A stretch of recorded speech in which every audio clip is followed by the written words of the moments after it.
రండి సువార్త సునాదముతో, రంజిలు సిలువని నాదముతో, తంబుర సితార నాదముతో ప్రభు యేసు దయానిధి. ఖచ్చితంగా కదా, అదే మనం చేయవలసింది. ఆయన చేయలేదు కూడా. ఎవరు మీరు చదివిస్తుంది ఎవరినైనా అడగలేదండి. అది గొప్ప నమ్మకం. ఎవరు అడగలేదు. ఎందుకు అడగలేదు? అది దేవుడో దైవమో తెలియదు. అంతకుముందు పరిచయం కూడా లేదు.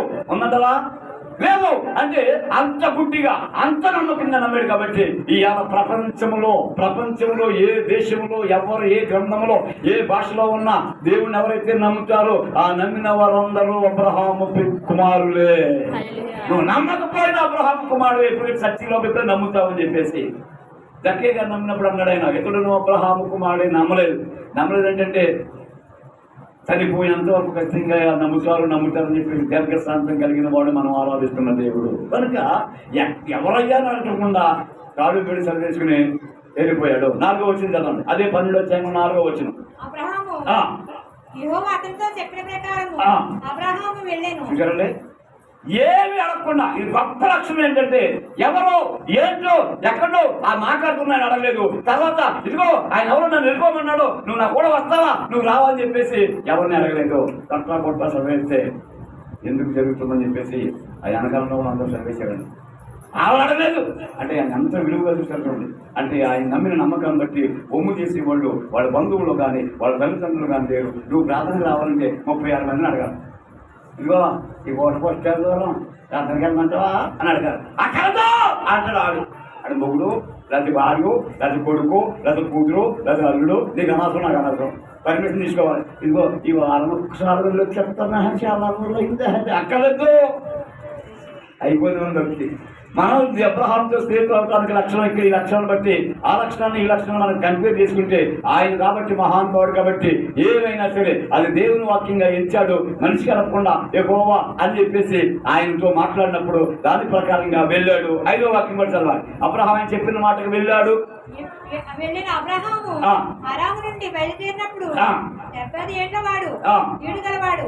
అబ్రహాము తన భార్య అయిన శారాయిని, తన సహోదరుని కుమారుడైన లోతును, అరానులో తానును వారును ఆర్జించిన యావదాస్తిని, వారు సంపాదించిన సమస్తమైన వారిని తీసుకొని కనాను దేశంలోకి వెళ్ళుటకు బయలుదేరి కనాను దేశంలోకి వచ్చి మొత్తం తప్ప బొట్ట మేకలు గొర్రెలు ఇట్లు మొత్తం చదివేయండి. ఎంత గొప్ప విశ్వాసం చూడండి. మరి ఇవాళ దేవుని సన్నిధానంలో నువ్వు ప్రార్థనకు రావాలంటే ఎన్ని ఆటంకాలు ఎన్ని అవరోధాలు నీకు నేను పరీక్షించుకోండి. అంతే. ఎవడో కూడా మనకెందుకు, నువ్వు ప్రార్థనకు రావాలి. నువ్వు రాగలదువా? ఎన్నో సాకులు, ఎన్నో అబద్ధాలు, ఎన్నో టంకులు, అదంతా పోజెత్తే ఒక పూట కూటు అయినా వచ్చు, ఒక పూట భోజనం అయినా ఉండొచ్చు. ఎంత ఆత్మీయతలు పోగొట్టుకున్నావో నీకు నాకు తెలియదు. కనుక ఆయన స్నేహితుడు అవ్వలేదు. ఆయన మన పట్ల శిక్షించే దేవుడు అయ్యాడు, మనల్ని శాపనకు మార్చే దేవుడు అయ్యాడు, మన మీద పాపడే దేవుడు అయ్యాడు తప్ప శాంతించే దేవుడు కాలేదు. ఎందుకంటే ఈ లక్షణం మనలో లేదు కనుక. ఆయనలో ఉన్న కనుక స్నేహితుడు అయ్యాడు, మనలో లేదు కనుక మనం భయపడుతూ ఆయన ప్రార్థన చేసుకోగలుగుతున్నాం. ఆయన చిత్తాన్ని బట్టి అవ్వచ్చు అవ్వకపోవచ్చు. అంత దూరంలో మనం అంత దూరంలో ఉన్నాం. కానీ దేవుని యొక్క మాటలను పురస్కరించుకుని మొత్తం యావదాస్తిని చదివేసి మూటలు కట్టేసి ఏది వదలకుండా ఆయన చెప్పిన దేశానికి వచ్చేసాడు. వచ్చేయటమే కాకుండా 8వ వాక్యం చూడాలి. ఏం చేశాడు? వచ్చేయటమే కాకుండా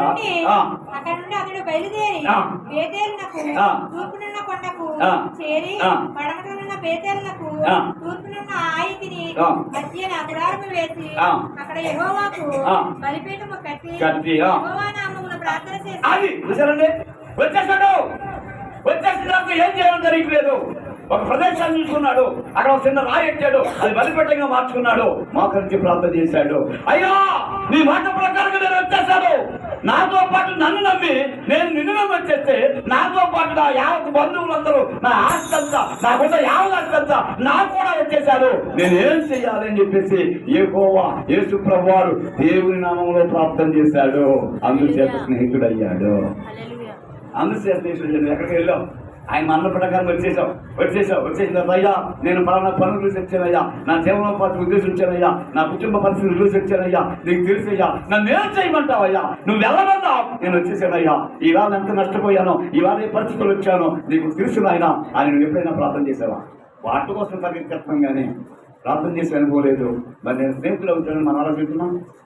అవుతా ప్రయత్నం చేయాలి. ఈయన చేసిన త్యాగంలో ఏంటంటే వచ్చేసాడు. ఏం చేయాలో తెలియలేదు, ఎందుకంటే మనిషి కనపడలేదు, మాట కనపడింది. మళ్ళీ ఎక్కడైతే బయలుదేరాడో మళ్ళీ అక్కడికి వెళ్ళమన్నాడు దేవుడు. చూడండి, ఎక్కడి నుంచి అయితే బయలుదేరి మళ్ళీ యావదర్శి బట్టి అక్కడికి వెళ్ళమన్నాడు. మరి ఇదేంటైనా నువ్వు ఆ మాట ముందే చెప్పుకుంటే నేను అక్కడే ఆగేవాడు కదా అని మీరు చెప్పినట్టుగా నేను చెప్పినట్టుగా దేవుడికి సాకు చెప్పలేదు, దేవుడి మీద చిరాకు పడలేదు. మళ్ళీ వెంటనే బయలుదేరి చోటుకు వెళ్ళాడు. మళ్ళీ అక్కడ దేవుని నామంలో ప్రార్థన చేశాడు. అంటే ఈయనకి దేవునికి ఉన్న అనుసంధానం ఏంటంటే మీరు గుర్తించవలసిన విషయం, ప్రతి విషయంలో ప్రార్థన చేస్తున్నాడు ఈయన. మనం ఈ వారం అంతా గత సోమవారం నుండి పోయిన సోమవారం నుండి నిన్నటి వరకు ఏ రోజు ఒక్కరోజు కూడా మానకుండా ప్రార్థన చేస్తున్నాడు. అబద్ధం ఆడుకుంటూ చెప్పండి. ప్రతిరోజు ఏ ఒక్కరోజు మానుకోండి. ఈ మధ్యలో డుమ్మాలు కొట్టేసి చూస్తున్నాయనుకోండి, ఆయన మనం మళ్ళీ రాసుకుంటాడు. ఏ ఒక్కరోజు కూడా మానకుండా ప్రార్థన చేసినందుకు మీకు అందరికీ వందనాలు. మానేస్తే ఏమవుతుందో తెలుసండి, ఏమవుతుందో మీకు తెలియదు, ఆయన తెలిసాడు. ఆ విషయాన్ని గమనించి నేను ప్రతి విషయంలో ప్రార్థన. ఇప్పుడు మనం గుర్తించాల్సిన విషయం ఏంటంటే ఆయన స్నేహితుడిగా లోకంలో ఉన్న ఫ్రెండ్షిప్ డే వాళ్ళు ఎంత చేసేవాళ్ళ కన్నా పక్కన పెట్టేవాళ్ళ సంగతి అర్థించి ఈతో మనం చేస్తే ఆయనకి మనకున్న ఆ విధానం ఏంటంటే ఆయన దేవుడు, మనం ప్రార్థించేవారుగా ఉండాలి. ప్రార్థన. ఈ విధానాన్ని నిలిపోయేటప్పుడు ఇందా పక్కనే బంధువు చెప్పిన మాట ప్రకారంగా ఆయన నమ్మాడు. మించిన ఆయన, నన్ను తెలిసిన ఆయన చెప్పేసి మనిషి కనపడకపోయినా సరే మాట వినపడితే మాట అంత వినిపించాడు కనుక దేవుని సన్నిధానంలో వాక్యమై ఉన్న దేవుడు, వాక్యం వచ్చేసిందండి అబ్రహాం గారి దగ్గరికి 15వ అధ్యాయంలో మొదలు వచ్చిన చదువు ఒకసారి. ఎందుకంటే ఇందాకేమో మనిషి కనపడలేదు, మాట మాత్రం వినపడింది. ముందే మనిషి కనపడ్డా? కనపడలేదు, మాట వినపడింది. ఆ మాట ప్రకారం ఫాలో అయిపోయిన ప్రార్థనాపరుడు అబ్రహాం గారు. రెండో విషయం ఏంటంటే ఎంత ప్రార్థన కలిగిన వాడు కనుక నాకు అంత విలువించాడు కనుక అని చెప్పేసి అబ్రహాంతో స్నేహం చేయాలని దేవుడు కనిపించి వాక్యంగా ఆయన దగ్గరికి వచ్చేసాడు. 15వ అధ్యాయం మొదటి వాక్యం.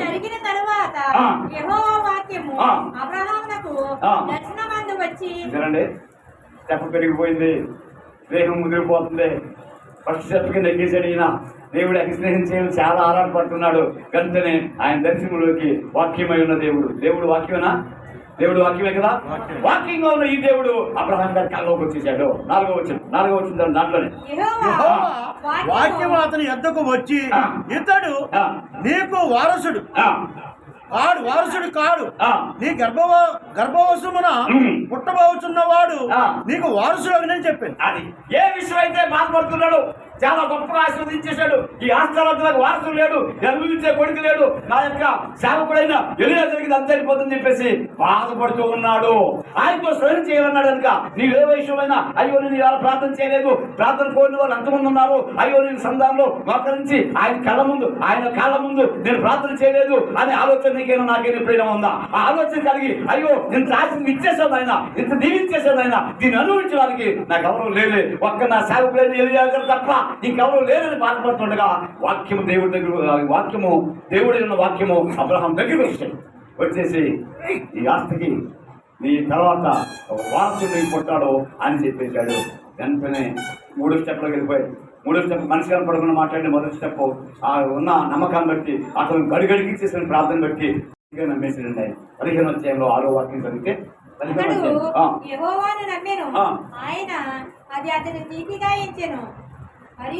అంతే. ఎప్పుడైతే వాక్యం కలవచ్చేసిందో పూర్తిగా నమ్మేశాడు. ఇప్పుడు యాకోబు పత్రిక 2వ అధ్యాయం 23వ వచనంలోకి వెళ్ళిపోతే కొత్త నిబంధనలో యేసు ప్రభువు వారి భూమి మీద నిలిచినప్పుడు ఆయన 11 మంది శిష్యులు ఉన్నప్పుడు ఆ శిష్యులు ఒకరిని యాకోబు గారు రాసిన ఆ పత్రికలో ఈ ప్రస్తావన ప్రయోగించాడు. అంటే అప్పుడు యాకోబు గారు ఇంటి చూడలేదు, అబ్రహాం గారికి యాకోబు గారికి సంబంధం లేదు. యాకోబు అనుకుంటే మరి అబ్రహాం గారి కుమారుడు యాకోబు కాదు. ఇక్కడ యేసు ప్రభు యొక్క శిష్యులు ఒకరైన యాకోబు గారు 2:23 ఏం చెప్పాడు చూడండి. ఇప్పుడు ఇంత 15:6 ఏమనుంది? దేవుడు కాబట్టి ఇందాక ఆదికాండం 15:6 అబ్రహాము దేవుడిని నమ్మెను, ఆ నమ్మకం అతనికి నీతిగా ఎంచబడింది, దేవునికి స్తోత్రం. అందుచేత దేవుడు అతనికి స్నేహితులు అయ్యాడు. నీవు కూడా నమ్మగలిగితే అది దేవునికి నచ్చాలి. నీ కుటుంబంలో వాళ్ళకి నచ్చలేదు, నీ నమ్మకం నీ కుటుంబం వాళ్ళకి నచ్చలేదు. నీ వాక్యం ఉంటున్నప్పుడు నీకే నచ్చట్లేదు, ఇంకా నువ్వు దేవునికి నచ్చుతావు. అంటే దేవునికి నచ్చే నమ్మకం నువ్వు నమ్మాలి. ఎప్పుడైతే నమ్మాడో అది అతను నీతిగా ఎంచబడింది. యాకోబు గారు రాశాడు 2:23. కాబట్టి అబ్రహాము దేవుని నమ్మెను, అది అతనికి నీతిగా ఎంచబడను అను లేఖనం నెరవేర్చబడును. ఆ లేఖనం ఎక్కడ ఉంది? ఆదికాండం 15:6 ఉంది. ఆదికాండం 15:6 ఉన్నప్పుడు యాకోబు గారు లేరు. ఎప్పుడైతే యాకోబు గారు వచ్చారు, లేఖనాన్ని పరిశీలించినప్పుడు ఇదిగో అబ్రహాం దేవుడికి ఎందుకు స్నేహితుడయ్యారు, ఈ లోకంలో జరుగుతున్న ఫ్రెండ్షిప్ డే కంటే వారు ఏం చేస్తారు, మనం పక్కన పెట్టేస్తారు, మనల్ని వాడుకుంటారు తప్ప మనకు ఉపయోగపడిన జ్ఞానం నీకు కలిగి ఉంటే దేవునితో మనం ఉండగలిగితే. ప్రార్థనా పరుడుగా ఉన్న అబ్రహాము, వాక్యముగా దర్శించిన అబ్రహాము పూర్తిగా ఆయన నమ్మేసినప్పటికీ ఈ లేఖనాన్ని పరిశీలించి అతడు నమ్మాడు కనుక నీతిగా ఎంచబడిందని లేఖనం నెరవేరినట్లు ఈ వాక్యం జరిగింది. అందువల్ల అంతేకాకుండా మరియు దేవుని స్నేహితుడని అతనికి పేరు కలిగి. అది నీ నమ్మకం అంత స్ట్రాంగ్ అయి ఉంటే, నీ నమ్మకం అంత గొప్పదై ఉంటే దేవుడు నీకు స్నేహితుడు అవుతాడు, నువ్వు దేవునికి స్నేహితుడు అవుతావు. దేవునికి మహిమ. ఆ ఊర్లో మెల్కీషెదెకు రాజుగా చూస్తున్నాను. ఎవరో అబ్రహాం అంట, అతనికి అజ్ఞానంట 318 మంది ఎసుకొచ్చాడండి. మొత్తం తుప్పులు యాకొట్టేసి గొల్లగొట్టేసాడండి. మొత్తం ఆ తమ్ముడు కూడా ఆస్తూ కదండి, ఎలా కూడా పట్టుకెళ్ళి వాళ్ళకి ఇచ్చేసి వెళ్ళిపోతున్నాడండి. అంటే ఎవరికి ఆయనకి ఎదురుగా వెళ్ళిపోయిన 14 వచ్చాయి. ఆది కాండం చదవమన్నది 20 వచ్చిన అబ్రహాము ఆశీర్వదింపబడునుగా కానియు నీ శత్రువులను నీ చేతికి అప్పగించిన సర్వోన్నతుడగు దేవుడు స్తుతింపబడునుగా కానియు చెప్పాను. అప్పుడు అతడు అన్నిటిలో ఇతనికి పదవి వంతు ఇచ్చాను. అన్నిటిలో పదవి వంతు ఇచ్చాను. మీరు ఖచ్చితంగా చెయ్యాలి. ఎక్కడైతే మీరు దేవుని యొక్క వాక్యంలో స్థిరపడుతున్నారో బలపడుతున్నారో ఖచ్చితంగా దేవుడిస్తాడో. ఖచ్చితంగా మీరు దశంభాగాన్ని చేయాలి. ఇచ్చినప్పుడే దేవుడు మనకి దేవుడు స్నేహితుడు అవుతాడు.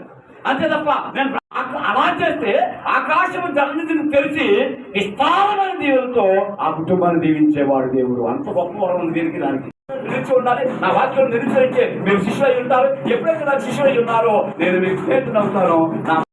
ఇన్ని రకాలుగా అబ్రహామును శోధించిన తర్వాత, ఇన్ని రకాలుగా అబ్రహామును దీవించిన తర్వాత, ఇన్ని రకాలుగా అబ్రహామును పరిశోధించిన తర్వాత విడిచిపెట్టడో నన్ను విడిచిపెట్టకుండా శోధిస్తూ ఉంటాడు. నువ్వు దేవుల్లో ఉంటే నువ్వు ఆశీర్వాదం పొందుతావు. ఇంకెందుకని దేవుళ్ళకి వెళ్ళిపోతే నువ్వెవరో దేవునికి తెలియదు. అలాగా కాళ్ళ గర్భంలో కలిసిపోయిన వాళ్ళు నీకన్నా నాకన్నా భక్తులు ఎంతో మంది మన కాళ్ళ మంది ఉన్నారు. ఒకప్పుడు బాగా పాటలు పాడేవాళ్ళే, ఒకప్పుడు బాగా ప్రార్థన చేసిన వాళ్ళే, ఒకప్పుడు దేవుని మహిమపరిచిన వాళ్ళే చండాలులుగా, పరమ నీచులుగా, పరమ బుద్ధిహీనులుగా, పరమ భక్తిహీనులుగా మన కళ్ళ ముందే ఉన్నారు. దేవుని యొక్క అది మా సాక్షార్థమై సొదొమ గొమొర్రా పట్టణం కాల్చబడింది కొన్ని వేల సంవత్సరాల క్రితం. ఇప్పటికి కూడా అక్కడ తవ్వుతూ ఉంటే బొగ్గే వస్తుంది. అది దేవుని యొక్క జ్ఞాపకార్థం. నీ కుటుంబంలో ఎంత చేద్దంటే ఎంతో భక్తిగా ఉండవలసింది. నీ కుటుంబం ఎంతో ప్రార్థన పడుకున్న కుటుంబం ఎంత అట్టపోయి ఎంత దిగజారిపోయిందో నీకు తెలీదా? అయినా సరే దేవుడు వదలలేదు. ఇక్కడ చూడండి, ఇన్ని సంగతులు జరిగిన తర్వాత రెడీ అన్నాడంతే. పరిశోధించున్నాడు, రెడీ. నువ్వు ఎన్ని దీవించినా ఎంత కష్టపెట్టినా నేను రెడీగా ఉన్నాను ఆయన అని చెప్పేసి అక్కడ నీకు ఒక్కడై ఉన్న ఒక్క కొడుకుని నేను చూపిస్తున్న హోరేపు కొండ మీద నాకు బలిగా అర్పించు అని చెప్పాడు. చల్లండి అన్నమాట. తీసుకెళ్తానని చెప్పేసి మా మామాయికుడు కొడుకు, ఆ అమ్మాయికైన కొడుకు తండ్రి మాటకి ఉన్న ఉదాహరణకి ఆయనకు అనుమానం వచ్చి అనుమానాన్ని వ్యక్తం చేశాడు కొడుకు సహాయం చేయాలని. గొర్రెలు కూడా తీసుకెళ్తాను ఆయన, మనకు చాలా గొర్రెలు వేలాది గొర్రెలు ఉన్నాయి కదా అని చెప్పి అప్పుడు అన్నాడు, యెహోవా ఈరే. గొర్రెపిల్ల ఎవరో ఎవరో అక్కడ నరికి బలి ఎవరో కొడుకు కనుక నరికేసి నిన్నే చెప్తే ఈడు గుండా చేస్తాడని చెప్పేసి నాయన నువ్వు నన్ను ఆయన అక్కడ గొరిపిల్లు అక్కడ సిద్ధం చేస్తాడు నాయన అని చెప్పేసి నమ్మబలిగిన వాడు భక్తుడు అబ్రహాము గారు. అందుకు స్నేహితులు కాబట్టి తీసుకెళ్ళండి 12వ వచనం. అదే 22వ అధ్యాయంలో 12వ వచనం.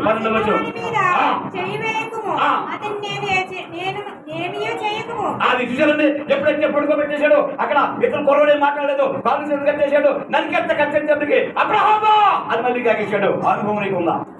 ఏంటనుకుంటున్నారు? స్నేహం చేసేస్తామంటే అలా తప్పు స్నేహం అనుకున్నారు ఏంటనుకుంటారండి? వాక్యాన్ని నమ్మండి. మీరు దయచేసి బైబిల్లో ఉన్న వాక్యాన్ని నమ్మండి. ఎప్పుడైతే వాక్యాన్ని నమ్ముతారో అప్పుడు ఆశీర్వదించేవాడు దేవుడు. అందుకే అప్పుడు నరికేస్తామంటే అబ్రహామా అతని మీద చెయ్యి వేయద్దు. నరికేదన్నా కూడా అయితే నువ్వు సిద్ధపడితే నిన్ను సంతృప్తి సిద్ధపడేవాడు అయితే నాకు సామాన్య ఇష్టం లేదన్నా నేను సత్య సస్తాను కానీ నీ ప్రార్థన మాత్రం మానను. నిన్ను శుద్ధించిన ఆత్మలు నీకోసమే నువ్వు ప్రార్థన చేసుకోగలిగితే ఆచరించేవాడు దేవుడు. అలాగే అనేక మంది భక్తులు ఉన్నారు, అనేక మంది శిష్యులుగా చేర్చబడ్డారు, అనేక మంది స్నేహితులుగా మార్చబడ్డారు. మనం మాత్రం ఊరికి ఎంతో వరకు వింటున్నాం అంతే. ఇది నీతో ఖచ్చితంగా మాట్లాడుతున్న శరణం లేదంటే రాత్రి కంటే కఠినమైన హృదయం కనుక నేను నన్ను పట్టించుకోడు. దేవుని యొక్క విత్తనములు పడుతున్నప్పుడు వాటిని ఆకర్షించేవాడు, దేవుని వాక్యం గుర్తుగా పడుతున్నప్పుడు దాన్ని భుజించే వారికి మాత్రమే దాన్ని ఫలసాయం కలిగజేసేవాడు దేవుడు. ఎప్పుడైతే నరికేటే సిద్ధపడ్డాడో ఆగమన్నాడో, అంతేకాకుండా 16వ వాక్యం చూడండి, ఎక్కడికి వచ్చాడు 22:16. నీకు ఒక్కడై ఉన్న నీ కుమారుని వెనక తీయలేదు, వెనక తీయక నీ కార్యం చేసినందున నేను నిన్ను ఆశీర్వదించి. మళ్ళీ ఆశీర్వదించేస్తాడు. అసలు ఆశీర్వాదం తలబిరిసి అయిపోయి ఎక్కువైపోయి ఉక్కిరిబిక్కిరైపోతా ఉంటే, నీకు ఒక్కడై ఉన్న కొడుకుని నేను నరకమంటే ఏ మాత్రం ఆలోచించకుండా, నీ కొడుకుతో సంప్రదించకుండా నువ్వు నరికెత్తకు సిద్ధపడ్డావు కనుక నేను మరలా ఆశీర్వదిస్తున్నాను. చూసారండి అతనికి ఉన్న ధనం లెక్కెట్టాకి అసలు భూభాగం చాలదండి. అబ్రహామును దేవుడు ఆశీర్వదించగా మరి వెండి బంగారములు దాసీలను గొడ్లు గొర్రెలను గాడిదలను ఆడగాడిదలను మగగాడిదలను గొర్రెలను లెక్కలేనంత బంగారాన్ని సంపాదించి ఆ దేశములో అతడే గొప్పవాడు ఆయన 24వ అధ్యాయంలో. దేవుని యొక్క వాక్యాన్ని వింటున్నాం, మనం డూప్లికేట్ శిష్యులుగా ఉంటున్నాం. ఆయన వాక్యాన్ని చేయగలిగితే దేశంలో జరుగుతున్న భీమవరం పట్టణంలో జరుగుతున్న ఫ్రెండ్షిప్ కాదండి, ఈ రోజు ఫ్రెండ్షిప్ చేయడానికి అంతా దేవుడు మాట్లాడుతున్నాడు. కనుక నువ్వు చేయగలిగితే ఒక్కడై ఉన్న నీకు ఇష్టమైన ఇవ్వగలుగుతున్నాడు. అది తీసుకోండి, అది తీసుకోడు. ఎవరి ఇది ఇచ్చే మనసు నీకు ఉండాలి. నువ్వు ఇచ్చేస్తున్నప్పుడు అంతకంతకు ఇచ్చేవాడు దేవుడు. ఆగు అన్నాడు.